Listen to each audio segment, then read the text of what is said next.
আসসালামু আলাইকুম everyone, welcome back to our channel. অনেক দিন পরে আরেকটা ব্লগ নিয়ে চলে এসেছি। তো এই ব্লগটা হচ্ছে খুবই স্পেশাল একটা ব্লগ ছিল। তো দেখতে পাচ্ছেন এখানে আমি ড্রেস রেডি করে নিচ্ছি। তো আজকে আমি আমার বাবার বাসায় যাব। তো রাত্রেবেলা আম্মু আমাদের সবাইকে ইনভাইট করেছে, তো বাসায় যাব। যার কারণে আজকে আম্মু বলতেছিল স্পেশালি এই ড্রেসটা যেন পরে যায়। এটা আগানুরের একটা ড্রেস ছিল, মিলান লাইফস্টাইলিস্ট থেকে নেওয়া হয়েছিল আমার এই ড্রেসটা। তো এটা পরে আমি বোরখা পরে নিয়েছি, কারণ আমরা যেখানে যাই সাধারণত বোরখাটাই পরে যাই। তো বোরখা পরে আমি রেডি হয়ে গিয়েছি। তো আমাদের ঘরে সবাই যাচ্ছি। তো আজকে ব্লগটা স্পেশাল বলতে, আমি জানি আজ আমার বার্থডে, কিন্তু মানে ওরকম কোনো কিছু যে করব ওইরকম কোনো কিছুই আমার মাথাতে আসেনি, বা আমার বাসায়ও যে আমার জন্য এত বছর পর একটা সারপ্রাইজ অপেক্ষা করবে আসলে সেটাও কল্পনা করতে পারিনি। তো আমি যাচ্ছি নর্মালি দাওয়াত খাওয়ার জন্য।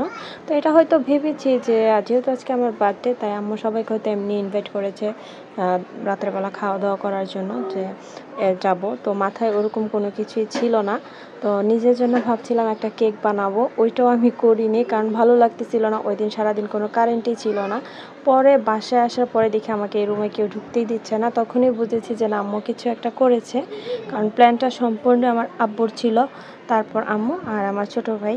তো বিয়ের অনেক বছর পর কিন্তু এরকম একটা সারপ্রাইজ পেয়েছি। আসলে নিজেকে খুবই ভালো লাগতেছিল, কারণ বিয়ের পর একবার আপনাদের ভাই আমার বার্থডেটা সেলিব্রেট করেছিল সবাইকে নিয়ে। তো এরপর আর কখনোই করা হয়নি। আর বিয়ের আগে আমার আব্বু অনেকবার করেছে। তো আসলে এগুলো ভালো না, তো নিজেদের মধ্যে নিজেরা মানুষ একটু খুশি করার জন্য এগুলো সাধারণত করি, এটাই আর কি। তো এখানে সবাই মিলে আমাকে দেখতে পাচ্ছেন কীভাবে সারপ্রাইজ দিল। আসলে আমি নিজে অবাক হয়ে গিয়েছি যে এত বছর পরে এত সুন্দর করে একটা নিজের বার্থডেতে একটা সারপ্রাইজ পাবো, আসলে কল্পনাও করিনি। তো আলহামদুলিল্লাহ সব কিছু ভালো হয়েছে। আমার আব্বু আম্মা আমার ভাইকে সবাইকে অনেক ধন্যবাদ আমার এই দিনটাকে আরও স্পেশাল বানানোর জন্য। সবথেকে বেশি তো অবাক হয়েছি আমার আম্মুর কেক বানানোটা দেখে। তো আম্মু তো কেক বানাতে জানে, অলরেডি শিখিয়েছি, কিন্তু আম্মু কখনোই ডিজাইন করতে পারে না আর কি। তো মাশাআল্লাহ কেকটা এত সুন্দর হয়েছে, আর কেকটা এত মজা হয়েছে, এত পরিমাণে হাইট। আম্মুর হাইট কেক সব থেকে বেশি পছন্দের। আম্মু যখনই আমাকে বাসার জন্য কেক বানাতে বলতো হাইট করে একটা উঁচা করে একটা কেক বানাতে। তো আম্মু এই উঁচা কেকগুলো খুবই পছন্দ করে। তো দেখতে পাচ্ছেন কেকটা মাশাআল্লাহ কতটা সুন্দর হয়েছে। আর দেখতে যেমন সুন্দর হয়েছে, খেতেও কিন্তু অনেক মজা হয়েছে। আপনাদেরকে কাটার পরও আমি শেয়ার করব। তো এখানে দেখতে পাচ্ছেন সবাই মিলে বসে এখানে আমাকে উইশ করতেছিল, এবং এখানে তো সবাই এখানে বসে আছে। এখন আমি কেকটা কাটবো। তো কি বলবো, নিজের মধ্যে অন্যরকম একটা ফিল হচ্ছিল যে না, আমার বার্থডেটা এবার অনেক বেশি স্পেশাল হয়েছে। কিন্তু অনেকবার বার্থডে করেছি, বা বার্থডেতে কেউ মানে করেছে, আমার ওরকম সারপ্রাইজ হয়নি, বা আমি নিজে জানি না এরকম না, সবটাই আমি জানতাম এরকম হয়েছে। কিন্তু এবার যে একদম পুরা আমি জানি না, একদম অবাক হয়ে গিয়েছি এই জিনিসটা দেখে, যে না, আমারও এরকম সারপ্রাইজ মানে আমিও পেতে পারি। তো এই আর কি। তো এখন সবাইকে নিয়ে বসে কেক কাটতেছি।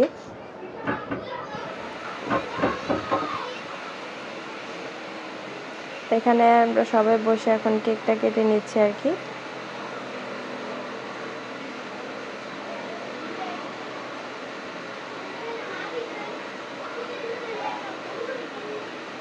এখন সবাইকে অল্প করে আমি খাইয়ে দিব, আর সবাই আমাকে খাইয়ে দিয়েছিল। তো এখানে আমার ননদ আমাকে খাইয়ে দিচ্ছে, পরে আমি আমার আম্মু, আমার ননদ, আমার ছেলে সবাইকে আমিও খাইয়ে দিচ্ছিলাম। তো কেকটা মাশাআল্লাহ খুবই মজার হয়েছে, খুবই সফট হয়েছে কেকটা, খুবই ভালো লেগেছে। কি বলবো, আসলে আমি ভাষা হারিয়ে ফেলেছি এত সুন্দর একটা সারপ্রাইজ পেয়ে। আর আমার বার্থডে যেদিন ছিল ওই দিন সারাদিন আমাদের এলাকায় কোনো কারেন্ট ছিল না। মনটা এত খারাপ হয়ে গিয়েছিল যে একটু কারেন্ট নেই। কারেন্ট আসছে সেই সন্ধ্যাবেলায়। তো আমি প্রায় জিনিসটা খেয়াল করেছি, আমাদের ঘরে যখন কোনো অনুষ্ঠান হয় তখনই ঠিক কারেন্টটা চলে যায়, কারেন্ট থাকবে না, যে কোনো একটা সমস্যা হবে, বৃষ্টি হবে, এই আর কি। তো দেখতেই পাচ্ছেন কেকের লেয়ারগুলো মাশাআল্লাহ খুবই সুন্দর হয়েছে। তো আম্মুর সাথে ড্রিঙ্কসের ব্যবস্থা করেছিল। আর এখানে খাওয়া দাওয়ার জন্য করেছিল পোলাও, ডিম, আর রোস্ট করেছে, সবজি করেছে, ডাল করেছে, এই আর কি। না, ডাল না, সরি, সবজি। তো এগুলোই করেছে। ভাবছিল একবার বিরিয়ানি রান্না করবে, কারণ বিরিয়ানি সবাই এত ভালো খেতে পারে না, যার কারণে একটু ভাতের পোলাও ভাত সাদা ভাত এরকম রান্না করে ফেলেছে। আর এখানে দেখতে পাচ্ছেন আমার ছেলে ভাগ্নিরা সবাই মিলে বেলুন ফুটানো নিয়ে ব্যস্ত হয়ে গিয়েছে। ওরা সবাই বেলুন নিয়ে কাড়াকাড়ি লেগে গিয়েছে। আর এখন আমার বার্থডের যে গিফটগুলো পেয়েছি সেগুলো আনবক্সিং করতেছি। তো এইটা হচ্ছে একটা গিফট আমার ভাই আমাকে দিয়েছে। তো এটা হচ্ছে একটা শাড়ি। তো ও অনলাইনে শাড়িটা দেখে আম্মুকে বলতেছিল যে আম্মু আপু তো এই শাড়িগুলো পরে দেখো, পরে বলতেছে ঠিক আছে আপুর বার্থডে আসতেছে ওই সময় আপুকে আমি এটা গিফট করব। তো ওর পক্ষ থেকে এই শাড়িটা পেয়েছি। তো যাক, ভাইও মাশাল্লাহ বোনকে গিফট দিতে শিখে গিয়েছে। তো ও এর আগেও আমার জন্য কক্সবাজার গিয়েছিল, তখন আমার জন্য ওর যতটুকু ছোটো মানুষ যতটুকু পেরেছে, একটা মালা এনেছিল, কানের জিনিস এনেছিল, চুড়ি দিয়েছিল।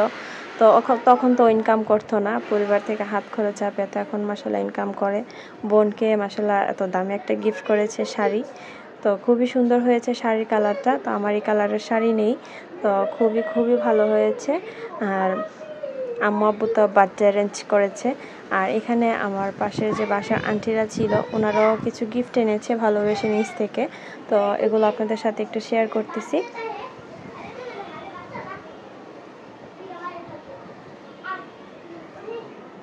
তো সবাই দেখতে পাচ্ছেন খুবই মজা করতেছে। এখানে ছিল এক জোড়া কানের দুল, শাড়িটার সাথে ম্যাচিং করে আন্টি এগুলা কিনে নিয়েছে। তো খুবই সুন্দর হয়েছে জিনিসগুলো, ভালো লেগেছে, শাড়ির সাথে ম্যাচিং হয়ে গেছে, যাক আমার আর কিনতে হবে না। আর সাথে একটা টিফিন বক্স ছিল স্ট্রবেরির মতো আর কি। আরেক আন্টি মানে দিয়েছে হচ্ছে চুড়ি, একদম শাড়ির সাথে ম্যাচিং করে। তো আমার ভাই যখন শাড়িটা কিনেছে আম্মু সবাইকে দেখিয়ে দিয়েছিল, তাই ওনারা ভাবলো যে শাড়ি যখন দিয়েছে তো আমরা এগুলোর সাথে ম্যাচিং করে কিছু অর্নামেন্টস দিয়ে দিই। তো এই তো এটা হচ্ছে একটা টিফিন বক্স।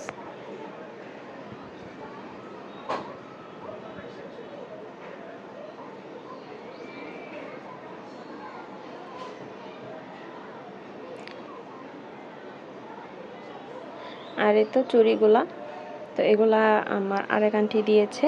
তো খুবই সুন্দর ছিল জিনিসগুলো, খুবই ভালো লেগেছে। আসলে কোনো কিছু দাম দিয়ে আসলে গিফটের বিবেচনা করা হয় না, মন থেকে যেটা দেয় সেটাই ভালো, আর সেটাই ভালো লাগে, সেটার অনুভূতি অন্যরকম। হোক সেটা দামি হোক সেটা কম দামি, যে মন থেকে দিয়েছে এটাই বড় কথা।